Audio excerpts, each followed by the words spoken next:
Okay. Hi there. Welcome back to HC Chats. Welcome back. Yeah, like it's been a commercial break. Anyway, I am here today with JCM Berne, who I'll let you introduce, or he'll introduce himself in a second. Apparently, he pronounces JCM Joe, which tells you everything you need to know about phonics education in this country. And we're here just to, I don't know, just to make each other laugh, I think, really. But anyway, Joe, introduce yourself. You can call me Joe. I struggled for a long time. I don't like the way Joe Byrne looked on books, so I struggled for weeks to think of what should actually go on the cover. And I came up with JCM, which are my actual initials. Like I have two middle names, so it's not like, how did you come up with that? What stroke of genius, of creativity did you get? I looked at my driver's license. That was my stroke of, and it seemed it seemed more memorable. I feel like you want people to remember like the stronger association. They finish your book. You shouldn't just fade into all the other books they read that month. So I figured JCM sounds different than other people, and I'm the author of the Hybrid Helix. What I have Wistful Ascending, and I have Return to Griffin. Fantastic read. Really good read. Yeah, and Blood Reunion. Probably a good read. I'll tell you in a couple of weeks. Shadow of Hyperion. I don't have a physical copy of that. I don't actually know why I don't have a physical copy, but I don't. And then this is the standalone called Partial Function, which was it's a standalone and different artist for the cover, but actually I love that cover. And upcoming Eyes of Empire, which is almost done. Basically, I have to do one last read through and get the cover, and I'll publish that. And I have a book. I'm going to collect the Grim Dwarf will come out soon in some form or another. I still haven't decided what I'm doing. It's with an editor right now. I have to figure out what to do with that. So I just like to write stuff. So I do. There you go. All right. Okay.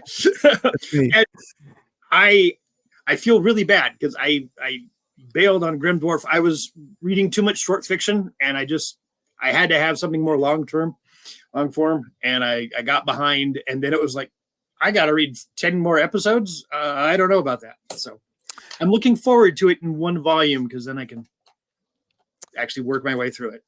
Yeah. It was a neat idea that didn't really work.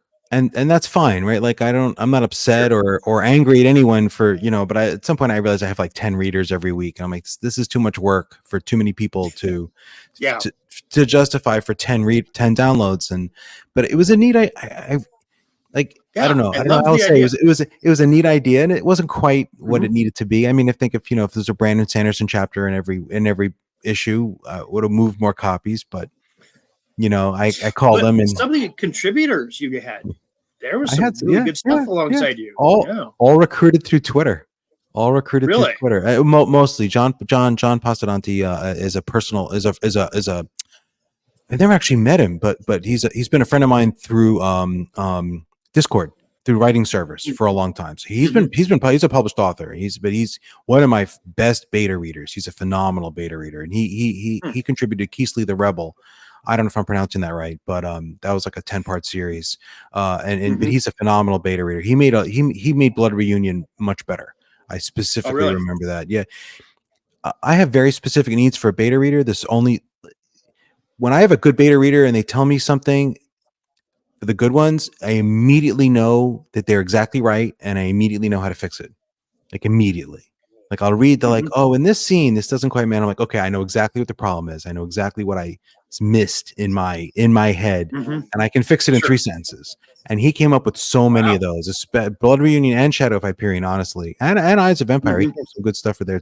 So he'll see the things, and he's never read the first 2 books, which is even funnier. Really? So he started with Blood Reunion. He never read because I said, can you beta read? Because it's a writing group, right? Everyone kind of helps each other out. I beta read one of his novels for him, and he's like, I think it's some of it's quid pro quo, as opposed to I really want to read your book. It's I'm going to do you a favor because you're my friend, and this is what writing groups are about. But he never read Wistful or Return to the Griffin. So sometimes he'll point some. That's the thing about beta reader, is that you never take everything they say and act on it, right? Because sometimes it's like, oh, you should explain this more. I'm like, I'm deliberately not explaining that more, right? That's not how this works, right? That was a choice, and I made it, and I'm not taking it back.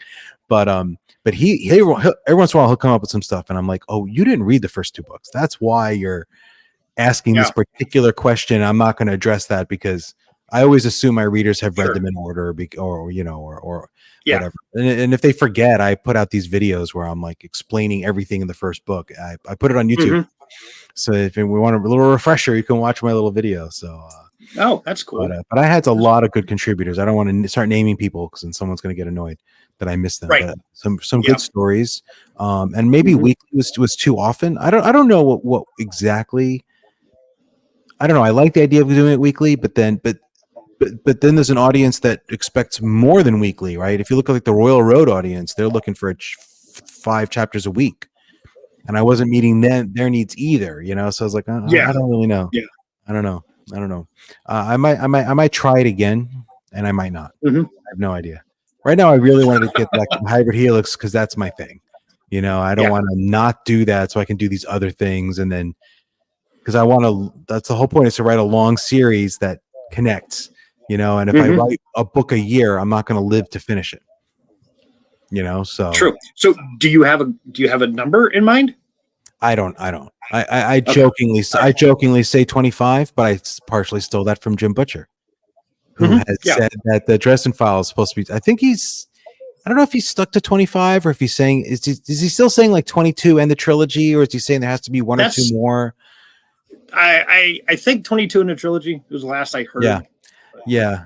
I've heard interviews where he's mentioned it, but he's still sticking to at least, if not 25, really close. And and based on the pace at which I don't know if it'll be 25. It might be 12 or 17, but like I don't think it'll be. Sure. It won't be 8. I can tell you, I'm writing book 6 now. I'm not going to finish in 8. So. Okay. All right. I was largely inspired by Butcher to try to get a pace where I could tell a story in 25 volumes. I love that idea, and I always have. When Jim's the guy we're here to talk about. I was going to say this is a perfect segue. It's a perfect segue. Yeah. How did you come to Jim Butcher? What was your first introduction to him? Do you remember? I mean, was it Stormfront you just happened to see, or? I'm like, it wasn't any other series. I mean, I definitely read Stormfront and all the Dresden Files before and then I did pick up his Codex Alera. I still haven't finished it. I've read like 3 or 4 of them, and I was going to bring that up later. I saw you say that on probably Twitter a few days ago, and honestly, this is just an intervention to get you to commit to finishing. No. I will. Okay. See, here's the thing they don't tell you about being a writer in the community, because I feel I'm pretty embedded in the writing community. I don't just write books and release them. I'm on Twitter a lot. I'm on writing. I'm on the Discords a lot. I'm talking, interact. I like that. It's more because I mean, does it help me sell books? Maybe it does, but really I enjoy it. Like that's the point. So I end up with a lot, and then I like doing these videos and these interviews and stuff. So all my entire TBR for the last 8 months has been books I have to read, because I'm going to interview someone, or someone says, "Hey, we're going to read," like Joe Carroll will be like, "Hey, let's talk about The Witcher on my channel," and I'm like, "Okay, I wasn't going to read The Witcher this year, but I guess I am now." Sure, I have to, and which was fine. Yeah. Like I don't mind any of it. I never say I'm going to read something that I really don't want to read. I'm not picking up Fourth Wing, so I can be on someone's channel, right? That's not going to happen. But but we have lost half our viewers right there. I'm sorry. I'm sorry. I'm not against someone else. I'm not against romance. It's just not my. It's not my. I have romance in my books. It's just not it's not the A plot. Right. It's not going to be the A plot. Yeah. Okay. So back to Butcher. So how did you? So it was it Stormfront? I think I just picked Stormfront, or maybe the first 3. I think I just picked it off the shelf in the bookstore because I love the urban fantasy genre. I like magic, and I like magic in the modern world more. I mean, I write. That's what I write. Like you could argue that superheroes or urban fantasy. Like the difference between superheroes and urban fantasy is like very tricky, right? It's subtle. Yeah. It's subtler than you think. People, how is Doctor Strange not an urban fantasy? Right? Like it's a wizard, Exactly. lives in Greenwich Village in modern New York, right? Yes, they're gamma radiated. Well, yeah. So, and I love that stuff, and I love that stuff. I was a comic guy, growing up, and I always liked. So I prefer probably that modern setting over like a secondary world, or over and not strongly. I'll happily read a secondary world fantasy, but I like it a lot. And I was reading like Jim. I remember in my mind these are really connected. I was reading Jim Butcher and I was reading Anita Blake at about the same time. And I don't know if you read Anita Blake, but the first like 3 or 4. Okay, so the first 3 or 4 are urban fantasy, like a very sort of normal urban fantasy, and it doesn't really take that heavy sexual turn until, I forget, maybe it's book 4 or 3, but it wasn't the beginning. It didn't start out. It started out there was romance in the sense that there was sexual tension. The vampire liked her and the werewolf liked her, and she maybe liked kind of them, and you didn't know who she'd end up with. But it wasn't but it got very kinky later. But it started out as just this woman who could raise zombies, and the stuff that would happen because it was it was, and then I always joke that if I ever actually if I'm ever friends with Jim Butcher, I'm going to ask him if he was going to do the Anita Blake turn. If he was ever tempted. Was Harry Tristan ever going to get like really kinky? And I don't think that is a serious question, but I'd like to ask him, like, did you ever see Laurel Hamilton's Sales and go, maybe a threesome would spice up the sales on book 6 here or something. I did not ask Jim that. I almost talked to him at DragonCon last year, but then I did almost. Yeah. So I think I read Stormfront and I really liked it, and I genuinely, and I reread the whole series a year or 2 ago from the start. But I'm the kind of reader who, like, so I read Stormfront, and then the second book came out, Grave Peril or whatever, and I reread Stormfront, then read the second one, and then the third one came out, and I reread the first 2 and read the third one. So I just love those books.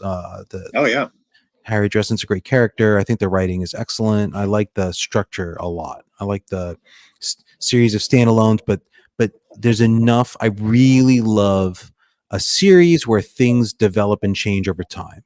I was blown away by this when I was watching anime when I was like 10. I watched like Star Blazers.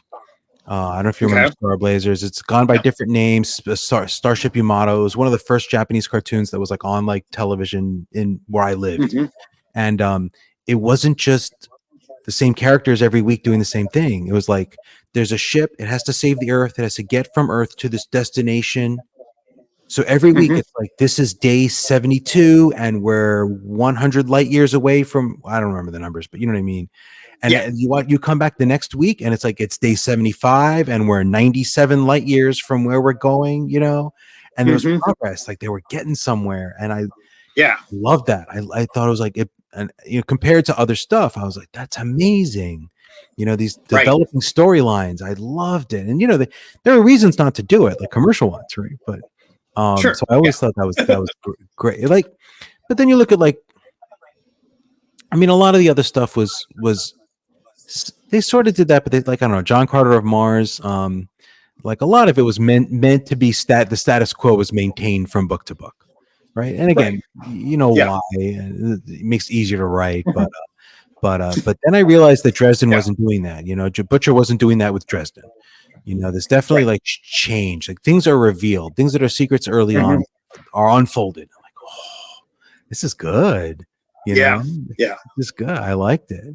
So yeah. What about you? Where did you start with Butcher? I distinctly remember. I can't remember the name of the website. I think it might have been Blaster or something like that.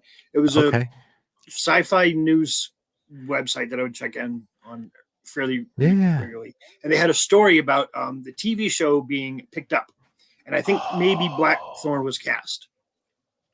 And they described, this wizard in Chicago was kind of a PI. Wizard. PI. Okay. Yeah. So I went to my library. The earliest book that they had at the time was Deadbeat. Okay. Which, book 7, not ideal to be the one that you start with. That's the one that that's the one that Butcher recommends people start with. I don't know if you did know that. Yeah. Oh, okay. Yeah. People say, where should we start if we're not sure? And he'll say, if you can start with book 7.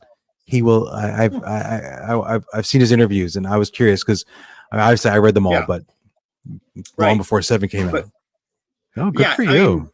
So the whole revelation about Thomas, didn't mean a whole lot to me. Once I got to it, because that's like what, 5, 6? I don't know. I have no 7. Memory. Like my brain doesn't work that way. I remember things, but I feel like was that in book 5 or 6? I'm like, oh, I'd have to. If I wrote them, I might remember, but not after reading them. Really?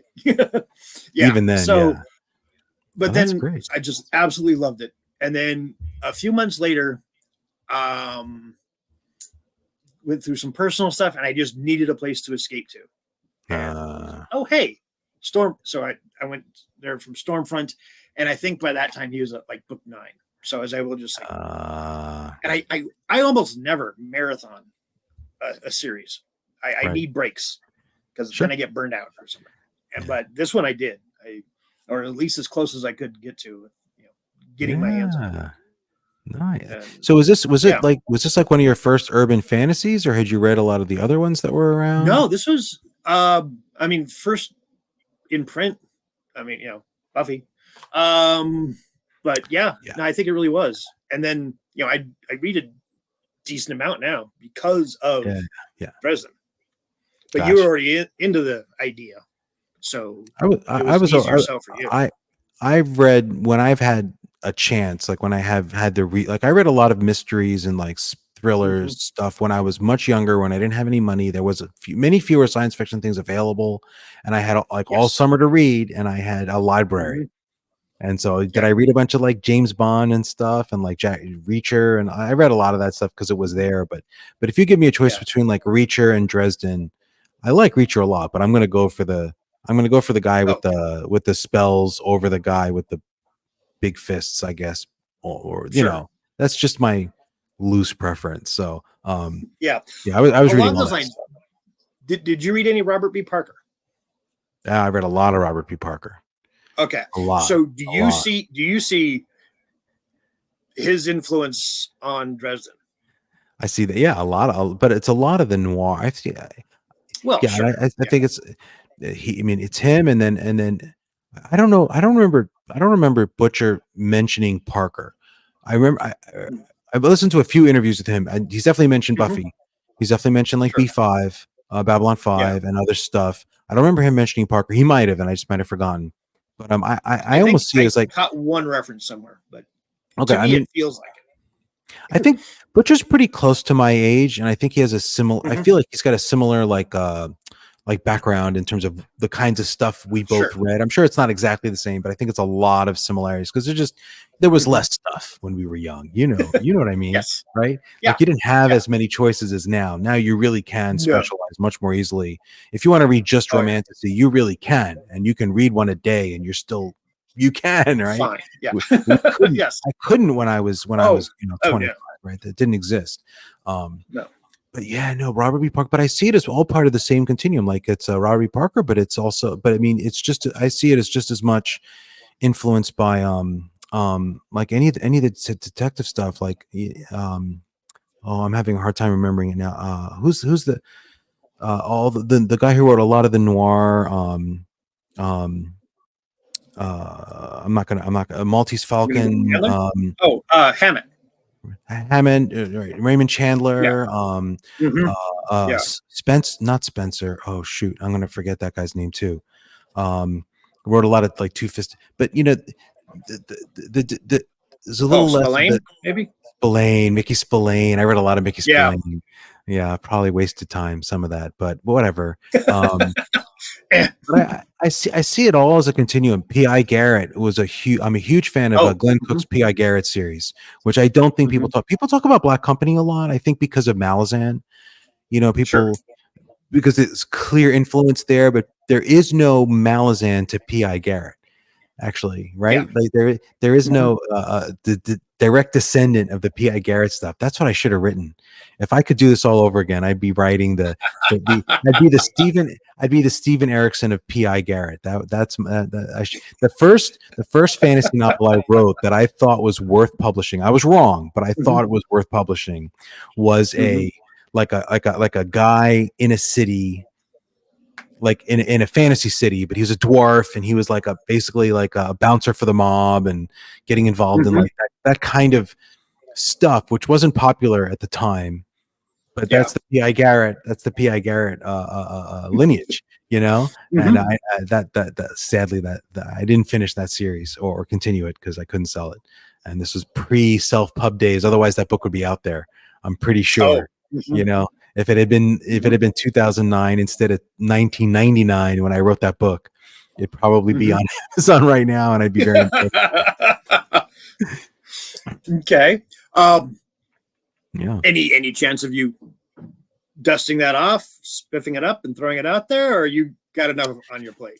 Too much of the elements of that character ended up in the Grim Dwarf, who's not really, but he lost that urban like detective slash like organized crime connection. But in many other ways, the Grim Dwarf is that same character. So at some point, it would be too much like robbing from myself. Unless I don't know, like, you know, talk to me in 10 years, like who knows what I'll be pulling out. But but the Grim Dwarf, I felt like that scratched my itch for that character. For the most part, yeah. And then you know, if I want to feel like doing the Dresden thing, I think in a lot of ways there are parts of the Hybrid Helix that scratch that itch for me well enough. It's not the same, but it touches the same, like some of the same like feelings, I guess, themes. I don't know, some of the same tropes, not the same, but I feel like there's a lot of Dresden in Rohan. Deliberately, right? I mean, like I just steal from everywhere. But I actually took a blurb. I think that my original blurb for Wistful Ascending was like if Harry Dresden met, you know, was on a space station or something, you know, which I still think that's like that's not a bad idea. That's not a bad thing. That's not a bad comp, you know. If you're gonna try to sell books, you might as well comp someone who's one of the best selling authors in the in genre fiction. But yeah. So what do you like about what was it about the Dresden stuff? I mean, you said wizard in PI. So that's what I was about to ask you. But okay. For me, I could tell. Well, I mean, I was intercepting you. It's like the Jeet Kune Do of interviews. So yeah, initially it was PI plus wizard. Yeah. But then you know, it's so much of it is just Harry. Yeah. He's an imperfect guy. But there's some idealism to him. You know, very cynical, but at the same time, you know, there's that idealism. There's a romantic idea of this is the right thing to do, and then seeing him develop, you know, growing as a person, and then the people he surrounds himself with, you know. But yeah, I mean, like in Deadbeat, Waldo Butters is like, you know, watching Harry look out for him, and yet Waldo actually contributing something at the same time. And, you know, by book 15, you know, that's obviously a fantastic thing. But, you know, and this was Butters his second becoming appearance. a badass is phenomenal. Oh, absolutely. It's so much fun. Fun. Yeah. I had a job quite a while ago where, you know, we worked at night and basically it was just stay awake and make sure the stuff got done. So do what you have to stay awake. And my partner was about 6 months behind me always on Dresden stuff. And I'm sitting there watching her react to Waldo, you know, picking up the sword. And I'm like, yeah, I know where she is. Yeah, that's good stuff. Yeah. And that's what the thing I love about the long series. And when you do a long series, the way Butcher does it, I don't know the word for it, but as opposed to like Conan or so many other things where nothing really changes. Like the location changes and maybe he gets older, but there isn't really a development like the background. You don't have like, oh, that person I met, 7 books ago, because he wasn't writing for that market really. He was really writing to get into magazines and a bunch of shorts, But that payoff you get where Butters picks up the sword, like that's a payoff that's really hard to duplicate, and you can't really even duplicate. And I don't know if you could write a 25 book. Like the way Lord of the Rings is 3 books, but it's really one story, and that's different, right? That's different. Because then you could see the character arc coming, but by playing it out over a bunch of standalones, it gives you an impact, and I love that so much, and I love doing it, right? Because I'll have my editor will be like, "Oh, you did this thing in book 5 that you're referencing that thing from book 3," and I'm like, "Yeah, I know." I'm glad you noticed, but if you thought it was an accident, the answer is no, it was not an accident. But I love it. I love that, and it's you could. I don't want to say unique. I feel that feels too strong, but it's so much fun. Sure. You know someone and you know who they are, and then they grow and become something new, and you're like, but you saw it, or you saw how it could have happened all along, and the payoffs are phenomenal. I mean, do you have Butters picking up the sword is a big one. Do you have another favorite moment from the series, or one that sticks with you? I do. Okay, you go while I think. Okay, I got one, and I don't even know what book it's in. I have no clue. But there's one scene where someone pisses off Harry, threatens. I don't even know the details. Right? They threaten someone that I don't probably Murphy. Right? So this isn't in one of the last 2 books. It's earlier, but and he goes, you don't want to do that. You don't want to piss me off because I'll take like the coin from the I'm terrible with like names and stuff, but he's like, I'll pick up the coin and I'll start making deals with these people, and I'll take up the winter mantle that was offered. I'll start taking all these things that these bad people have been offering me, all these routes to power. If you piss me off that much, I'm going to pick them all up and I will rain holy terror down on you. And it's like you suddenly realize, oh, he's really a badass. And the only thing keeping Harry from being a complete a complete nightmare for everyone who crosses him is his own conscience. He doesn't want to do those things, but he knows he could, and they need to know that if they push him too hard, he will. And that is one of my, and you see me, I totally steal this. I steal all of it. I steal that, and I totally steal the fundamental thing that I think people love and don't admit that they love, which is the main character who consistently wants to do the right thing. And as much as grimdark has become this very popular genre, and like everyone, morally great characters, yes, I think people really like their heroes who just want to do the right thing. Yeah, people, even if they don't do the right thing. No. There's part of them that wants to. That's more relatable in a way if they screw up sometimes. It's almost better. Yeah. It's almost better, right? Okay, they screw up sometimes. Okay, but they're to me that's a true hero, right? To me, they consistently are trying to do the right thing, and they screw up. They screw up occasionally, but not because. But when it really comes down to an important thing, they're going to try to do the right. They're doing to the best of their ability, right? And that's what I write for the most part. The Grim Dwarf is a little bit of a turn.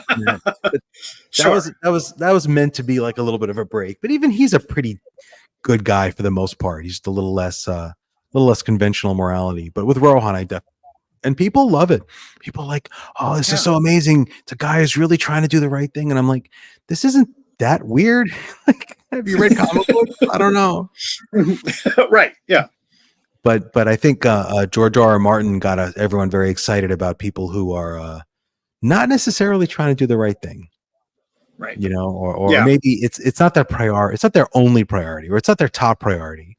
And and there's a joy in that too. I get it. It's kind of fun to have someone be a little evil, especially when they're evil to the right people. Yeah. But Harry does that. Harry's that, and I love that. It's a ton of fun. Anita Blake is like that too. Anita Blake's always trying to do the right thing. Okay. And that ends up being people use that against her, right? People use that to pull her into situations she doesn't want to be in, because she's like, I'm going to protect the people who who need my help. And it's like, okay, well, we can use that against you, and that's a good storyline, right? That's good stuff. Buffy the Vampire. Buffy always really at the end wanted to do the right thing, like she was that was the core of that character. I like that.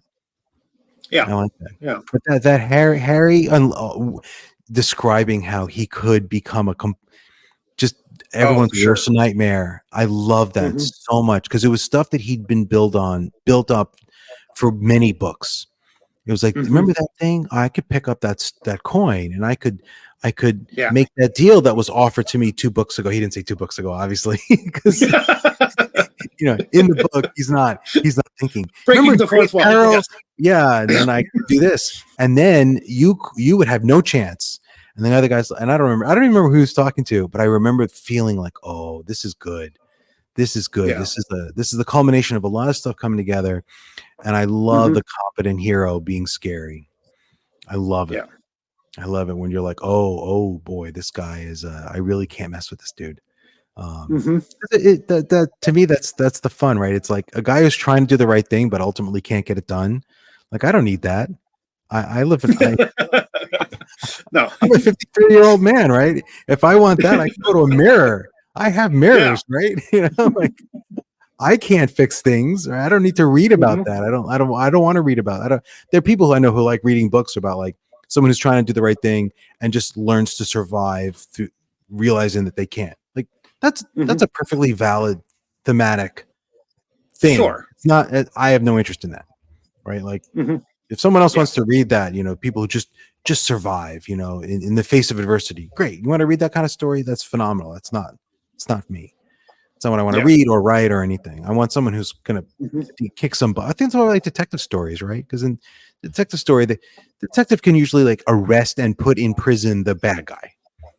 Right. If the detective doesn't catch the bad guy, I think eventually we get tired of them. Jack Reacher can just mess up the bad guy. Sure.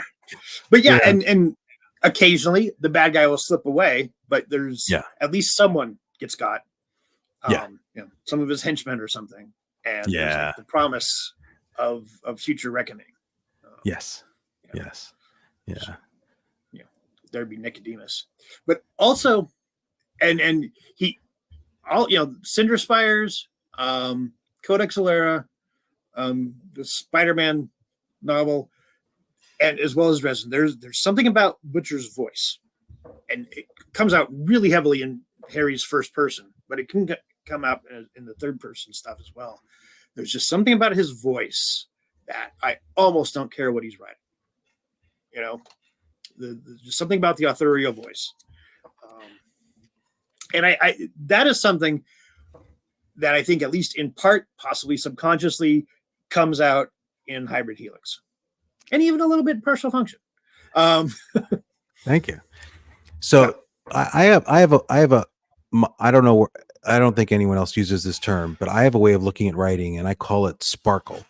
And what I mean is, when you give me any scene or any like story element, like a fight or like a description of like a park, or anything that happens in a book, in a paragraph, I feel like part of my brain can always come up with a very sort of standard basic way to write that, like put the words together and that make it, it's perfectly functional and fine.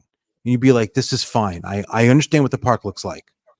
And then sparkle to me is anything above and beyond that adds entertainment value to that piece. So like 2 people having a conversation, they can just relay the information to each other. They can have an argument, but then the sparkle is where one makes a joke or says something really clever or says something really insightful in an insightful way. Purple prose can be sparkle. I mean, I don't do purple prose, but I feel like if you read a Dresden novel, every paragraph, every sentence, he's saying something sort of funny. He's describing something in an interesting way. He's describing something with some kind of metaphor, some kind of reference to some pop culture thing that's amusing, and it's like he tried. Every sentence, it's like he tried. He didn't just go, well, I can. and then Harry punched the man in the nose, right? Like there's a very like that pedestrian sort of writing. Yeah. And he's really good at that. Like it's not the purple prose style, but the sentences, the word choice, he's entertaining even at the paragraph. You can read a paragraph and it's like entertaining. A paragraph, you pick up any Dresden book, one page, and you can get some entertainment out of it. The way he describes things. Yeah. I don't love all of it. I am one of the people who finds so he gives Harry this sort of weakness, the way he describes women and talks about women, and I get it, and I do. It would bother me more if I thought it was Butcher's voice, but he's clearly doing it as Harry's voice, because if you read his stories that are not from Harry's perspective, he doesn't do it. And when I realized that, I'm like, okay, so it's not that Butcher's a creep. It's that Butcher wants us to know that Harry's a little bit creepy. And he's a little creepier than I would like. That's the one part of the thing that still bugs me, is he's a little creepier than I like, especially with what's her name, the 18-year-old Molly? Molly, and I'm just like, oh, don't go there, man. Just I don't need this. Yeah. I don't want this. I don't want this. Don't do this. No. But again, it's you can tell it's like it's not Butcher saying sexualizing Molly. It's Butcher saying Harry would sexualize Molly because that's who Harry is for reasons. Yeah. I mean, it's not a wrong choice. I don't like it, but I mean, other than that, the voice is wonderful. The writing voice is wonderful, and yeah. Today, and I almost didn't start it today because I didn't want this in my head, but I was out of stuff to listen to while I was at work. I started Stormfront. I listened to half of Stormfront, and oh my gosh, Susan in that book. And Bianca, the first time he meets her, and just the way he's describing these women. Yes, I'm with you. Like, oh, Harry, grow up. And thankfully, by Peace Talks, he's getting there. He's not there, but he's getting there. Same thing with Battleground. Yeah, it's better. Yeah. I mean, I understand what Butcher was doing. He's giving him a flaw, or he gave him a bunch of flaws, and that's not terrible. And given how Dresden was raised, it's a reasonable flaw to have. It's just too much. It's too much. Yes. And I feel bad because I feel it does turn some people off from the books who I think, without bringing much value. And I know a number of people who've been like, I mean, look, he's selling plenty of books, right? He's not turning off like huge swaths of America. But I know people who are like, yeah, that bugs me too much. And I'm like, okay, then don't read it. If you can't look past it, you can't look past it. It's like sexual assault. Absolutely. Right? Sexual assault can be handled really well, but there are people who are like, I'll never read a book with sexual assault. And I'm like, okay, don't. That's valid, right? You can read my books, it'll never happen in my books. I'll make a sale off you, but there you go. Have you read the Rivers of London series? No. Okay, it's a combination police procedural and urban fantasy. Okay. There's a probationary cop who discovers the world of magic, ends up becoming an apprentice to England's only licensed practitioner. And the first two books of those, that kid is, he's a lot like Harry there. But by book 3 and 4, and definitely I think 8 or 9 now, that's gone. Other than his wife. He'll talk about his wife. That's about it. Yes. And even then, it's not the same way that stuff would happen in the first two and a half books. Right. And so the growth is a little bit more sudden, but also I think the time jumps are a little bit different. But that's the same kind of thing. It can happen. There are characters out there who in the first couple of books are like, oh, dude, but then they grow. Yeah. No, it's fine. It's fine. A little bit is okay. I mean, I'm not the most sensitive to it, and I don't think I was even. I don't even think I feel like this is something I came to as a much older person. Like I think when I read Stormfront, I don't think this ever even occurred to me that this was a little off. I don't think it was until at some point, I think someone mentioned it, and then I was reading some exchange about Molly, and all of a sudden I was like, oh, he really does describe like every woman in terms of how much he'd like to have sex with them and how. And I'm like, that's a little okay. And then I started reading and I was like, oh yeah, now I see, now I can't unsee it. Right. Right. Yeah. Now that I noticed it, now it. it's like, now Yeah. thank you. That I didn't need that in my head. But yeah, I don't know that I noticed it too much either. But with Molly, it was like, oh, not her. And then I started thinking, well, maybe not everyone. Yeah, that's. And then I get what people fans defend it. They're like, well, you know, in 50 years he'll be like 80 and she'll be like 60 or 70. You know, like who cares, right? Like, and I'm like, sure, Yeah. Okay, talk to me in 50 years. I don't know, like, yeah.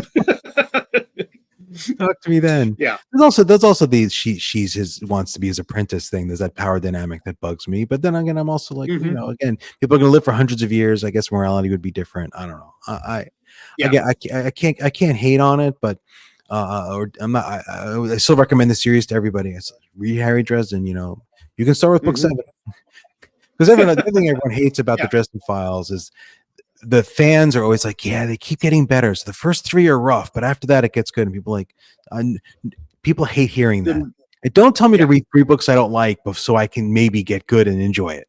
Right? No one wants that. But I think starting with 7, which was Butcher's recommendation, and I did it. I said that to my friend Andy Witham, who wrote Legend of Blackjack, and has a new series coming out right now. And he and I are buddies. So he was talking about Dresden. We just read Red Rising together, the first 2. But when he was talking about Dresden, he's like, I read the first one. I was like, it was okay. And I'm like, skip to 7. Butcher said it's okay. You have his blessing. And then he read 7. He's like, this is really good. I'm like, okay, I'm satisfied now. I think if you fall in love with the series, you can go back and reread the first 6 and you'll enjoy them. But if you read book 7 and you don't like it, I'm like, okay, great, move on. Read something else. Like that clearly wasn't the thing. That clip for you. Yeah. I think I heard several years ago, some podcaster talking about starting with either 4 or 5. And he says, I tell everyone to start. I think he said 4. That's Summer Night. He said, I think it is. Start there. And if you like it, you can go back and read the others, but start there and move forward. I'm like, that's not a bad idea. Yeah. Because the you can really catch up on the lore. I mean, as much as things are built upon and added to, he's pretty good. He's pretty. I think he leverages our common mythos really nicely. Right. Like, in other words, he talks about the White Court and the Fae, and you're like, I kind of know about those things from other places. So it's not like, what are those again? I think he would have had a much harder time with the series taking as long as it has and getting readers to get back on board with each new book if he had invented his own things. You know, like, oh, these are not the Fae, they're Nephilim. Well, that doesn't mean as much to people. Or if he just made them something completely unrelated to any mythology, right? Like, oh, they're my new thing that has a new name that I just made up. You know, like, I think it'd be tricky. Yeah. But you can. I have a theory about this in suspension of disbelief, that your magic system, if it's based on stuff from actual superstitions or myths of the real world, it's easier to shove it past someone's suspension of disbelief than if it's something completely. And that also means that it depends on your audience. Right. Yeah. So like, you know, if your audience is like plays a lot of video games and you have them using like martial arts type powers, like, it's much easier to slip that into your audience because they're like, oh, we've seen this.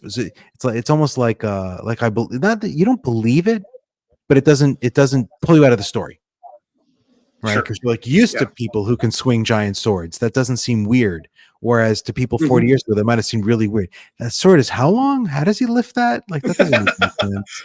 Right. And then after you watch Berserk a few times and you're like, okay, 6-foot sword, no problem. Like, that's not going to pull me out of the story. That's a thing. Yeah. Sure. Yeah. 200 pounds. And you know, Star Trek and your series do that too with their aliens. I mean, they're weird, you know, but there's enough about them, either the creatures or sentient beings walking around, that you can go like, oh, okay, I know what that is. And so we use the same fantasy. Yeah, yeah. When Star Trek and I use the same explanation. You know, the oh, there was some proto race that spread their seeds, and that's why Vulcans just people with big ears, and Ferengi are just people with bigger ears and forehead wrinkles and whatever, you know, because they're all related, you know. Because if you really tried to write science fiction about where every species really evolved independently on many different worlds with no connection, you'd have a hard time making me believe they can all breathe the same air and live in the same gravitational field. I'm like, I'm not buying that, you know. Right. If you try to be realistic. I got called on that by a reviewer. The reviewer's like, "Oh, your aliens are just like they're almost like people," and I'm like, "That's the lore of the world. That's not just me. Right. That's not me not understanding biology. That's me taking a shortcut so I can have interspecies romance and have it make any kind of sense." Exactly. Yeah. No, it's so much easier. Oh, these are just the blue-skinned aliens. It's such a cheat. Yeah. It's such a cheat. But so and that's where Butcher gets things right with the creatures or the powers and abilities and stuff like that. There's, you can relate. They're werewolves, right? They're not just some new thing I invented, right? They're werewolves. I'm like, okay, we know what werewolves are. So we oh, those are the werewolf guys. Like, oh yeah, I remember them now, right? I don't need a cheat sheet to try to figure out what's going on in book 12 when the werewolves show up. I don't know if they're in book 12. You know what I mean? So he definitely tries to throw the kitchen sink in there with the mythologies that he leverages to put in there, which I respect. I'm a kitchen sink guy. I like that. Yeah. Let's really? pull this. You? Yeah. I don't remember ever noticing that about your stuff. I vividly remember your review of Wistful Ascending where you based it. I don't know if you used the word kitchen sink, but I think you definitely got that impression across, and I'll own that. Like that was definitely my I love giant monsters. I'll throw them in there. Why not? You know, that's fun. But I think Butcher's just doing it. I think I think he probably enjoys it, and I imagine, and it may, if you want enough plot line to stretch across 25 books, you're going to have more than just Harry and the Council of Wizards, and that's not enough. So he did it. He did some cool stuff. He did a lot of cool stuff, and then every once in a while he'll throw in a little unique twist. I don't know if are we doing spoilers? I guess we're doing spoilers. Like I don't see why not. The purpose of the Winter Court, I really liked. Oh, you know how they reminded me of these things coming from elsewhere. Reminded me of Richard Kadrey of Sandman Slim. I don't know if you've read those, but first couple. Okay, so and I'm trying to think of other places where I've seen that. I don't really know, but I don't think that's part of the original mythology. Like I don't think that's like hundreds of years old. But I love that he takes this thing where the Winter Court is like you're with them for so many books with like they're just evil. They're just kind of evil and nasty and violent, and that's just who they are. And you're like, right, okay, they're not human. They're just nasty and evil and conniving, and I accept that. And then you get to a point and you've accepted it, and you're not questioning it anymore, and you're not looking for an explanation. And he's like, hey, guess what? There's a reason. There's a reason they're so violent and nasty. They have to be to fulfill their purpose, which is important. Like, I love that. That's such a I don't know if I should have names for these things. It's such a beautiful turn when the thing that your reader is fine without that explanation, and then you give it. Like I love that. I love it. It's good stuff. Yeah, we didn't need that. We didn't need that. Right. We weren't looking for it. But it enriched us. The first time that you get that, okay, I got to sit back and rethink a whole lot of things now. It's like it's like these hints that, and I don't love chosen one tropes, but these hints that there's a reason that the Wizarding Council is like nervous about Harry because he's got this Star Child thing. Like that's also good, right? Yeah. Like they don't just dislike you because you're kind of a putz. Like they're persecuting you for a reason, right? Like, you are dangerous. You are. Yeah. It reminds me of I don't know if you're not a manga guy, are you? No, I'm not. Don't tell my Naruto daughter did something similar. I won't. But there's one of my favorite manga. It's called Naruto, and the kid in a ninja village, and no one likes him. And you just no one likes him, and like everyone's kind of mean to him, and not too mean, but a little bit mean, and and then you find out there's a reason that they don't like him. Like his birth basically was he has inside of him this thing that killed a bunch of people, and everyone else knows about it and remembers it, and it's bound up inside him. He's like sealed it in, right? But they're pissed that every time they see him, it reminds them of all their friends that died. And you're like, oh, and then he learns that and he forgives them, and that's like it's a wonderful character arc. But it reminds me of Harry a little bit, like Harry's like, okay, it's not the same thing, but you are dangerous, and that's why everyone treats you with like a little bit of standoffishness. Now, how long did it take? Now I know manga takes like 18 volumes of story. How long did it take for him to find out that there 18 volumes, 36 volumes, a lot. I don't remember. I mean, I've read it a couple times, but I don't remember. My brain doesn't work where I'm like, oh yeah, that was volume 22. Like I have no idea. Sure. But it was a long time. It was a long time. Yeah. So you accepted that this is just people were just like kind of crappy to him, and that was just fine. Like they weren't like terrible. But that was just he was an obnoxious kid too, so that helps. Like maybe they just don't like him because he's an obnoxious kid, but he was obnoxious because people kind of treated him bad, and then you find out that's kind of a reason for it, and then it's a good storyline. It's a good storyline. I didn't use that actually too much. I use it a little bit. Everyone's afraid of Rohan because he's a hybrid, so I use it a little bit. But and again, there's a reason, right? Hybrids are dangerous and angry, and then fists first, So everyone's like, whoa, so but yeah, Butcher uses that wonderfully. That explaining where you don't have to explain. The badass hero, the hero trying to do the right thing. He's just got a lot of these elements going in the Dresden Files, and you add to that, I think the at the paragraph sentence level, he's got this.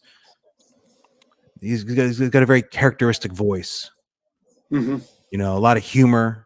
It is funny. And Harry's voice is like the way he describes things is really it's entertaining. And you add those things together, and I think that's why some people are less interested in some other writers where at that paragraph sentence level, I feel like they're flat. Sure. Like I'm going to always bring out everyone's favorite example of Sanderson, who doesn't put that kind of wit into a typical sentence. It's a little more pedestrian. The prose is pedestrian. He's telling a story that might be cool, but like if someone else wrote the sentences, I don't think you'd care. But if someone else wrote the sentences in Dresden, you would notice. Oh, absolutely. Right. You couldn't just have like someone else write the dialogue and the sentences and be like, oh, it's the same story. Like it wouldn't work. No. And then one of the things that when I spend too much time thinking about him, which I do a lot, that will come up to me is that not only do you get the snappy dialogue and the great descriptions of that, he'll be talking about, the plot will be moving along, and then he'll drop that paragraph of this is what home means, or this is what friendship is. And you're like, I wasn't ready for that. I was ready for, some more jokes or, something to blow up. And okay, no, I'm thinking about, families. That was almost a supernatural quote, so never mind. But he generally paces it really nicely, right? He's not loading you down with that because that would get tedious. And I thought his the pacing of that kind of stuff, the balance of action and just cool shit and snappy dialogue and jokes really was good until the last two books, which I'll never quite get. Yeah, I felt Peace Talks and Battleground to me really read as two books that should have been one book that should have been much shorter. Which is true. That's what happened, right? Like but I don't think I don't think he fixed it. Right? That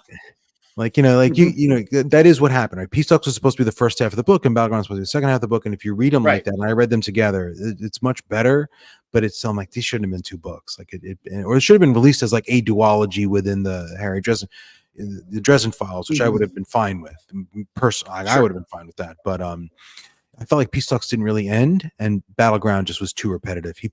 There were too many, Harry's in the city, and there's like 50 civilians, and this time it's personal, and Harry goes to the rescue. And I'm like, you went to that well like too many times in that book.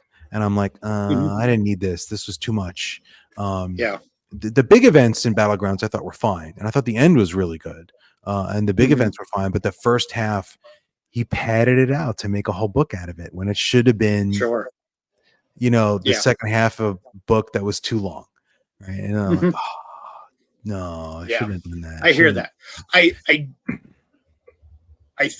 I think I see where you're going. I've only done Battleground once. I've only gone through it once, and I snuck up to it another time, but in a few months, I think I am going to force myself to go through it again.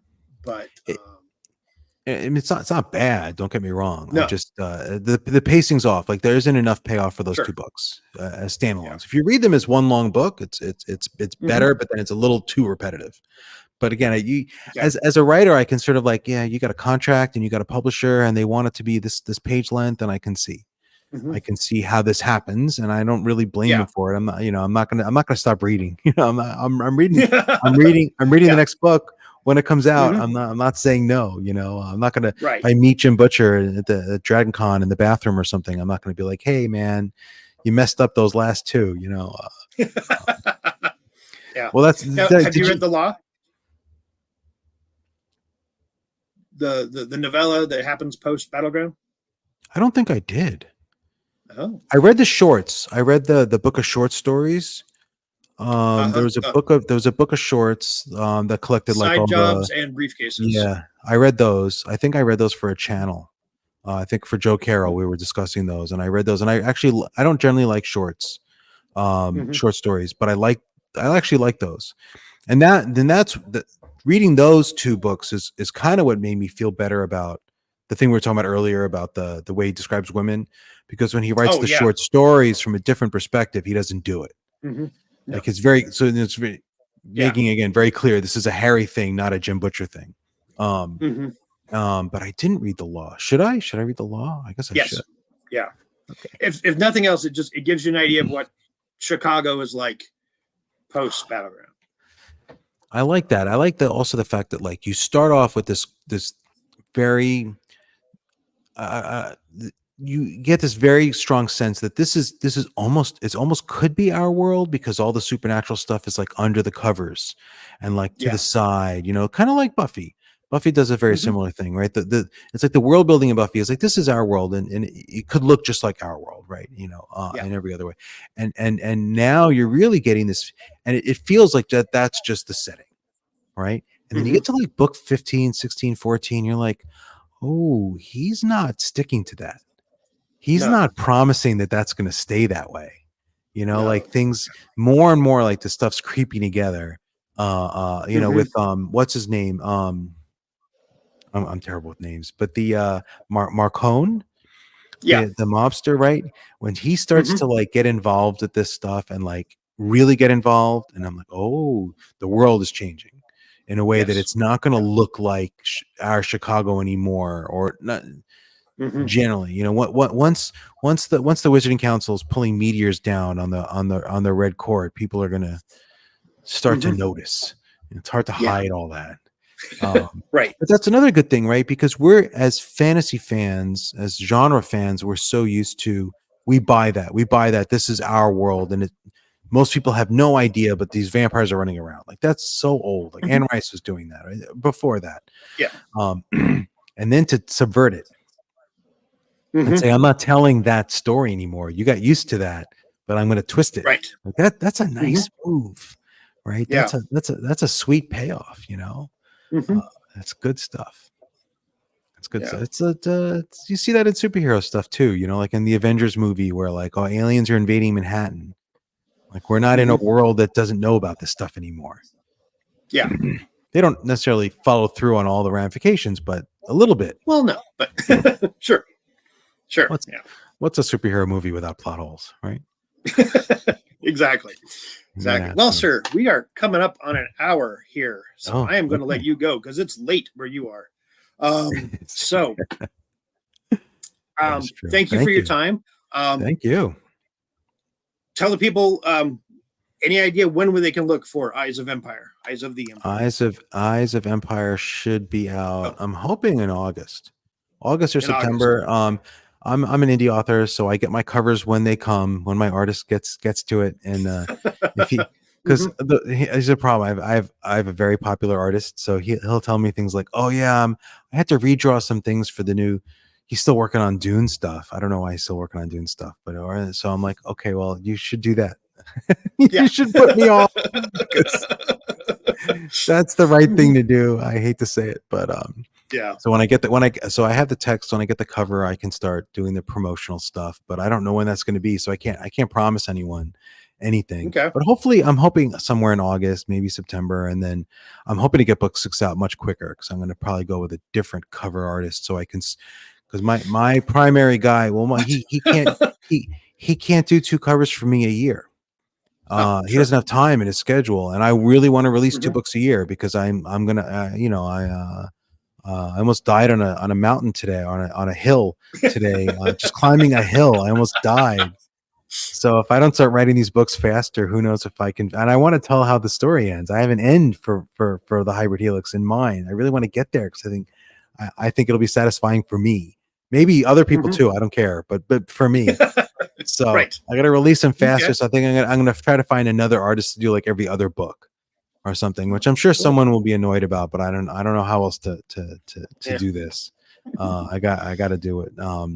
So I'm hoping to get the book 6 out this year. By This Halloweenish. year. Oh yeah. Oh yeah. Wow. Yeah. That's like 2 a year. That would be 2 a year. It's just 2 Sure. very close together towards the, because I haven't released a book Mhm. since like last October. And then the Grimdorf I'll Yeah, I put guess out, but so. yeah. Yeah. But the Grimdorf I'll put out um I don't even know. I might just give that out for free or with my newsletter or something. I have it. I have the Mhm. cover. Again, the first 25 chapters are with my edit with a different editor. So Mhm. we'll see. Yeah, but I don't know if you know Chris the Escapist. He has a YouTube channel, Mm-mm. Australian, and his partner Rachel is actually my editor. I didn't even realize, and I'm talking to her, and she's like, "Oh, my partner. I don't know if it's partner or husband. I forget, but Mhm. was talking about him. Like, is it the Chris that I know?" And she's like, yes, and I'm like, "Oh my god, small world." It was very Wow. funny, like little thing because I know Chris, and then I'm Mhm. like, okay. Anyway, not important. Okay. So So yeah, lots of August, stuff going on. September, October. Yes, So that's the for those plan. people who foolishly haven't taken a dive into Wistful Ascending and the rest, you have a chance right there. It's pretty. Um, Even with It's all another on cover KU. artist, it'd still be pretty. We'll see. I hope Yeah. so. Yeah, All right. all on Well, thank KU. you very much for your time, sir. I appreciate it. Thank you. I All appreciate you, right. HC. Thank you. Oh, thank you. I'm going to hit end.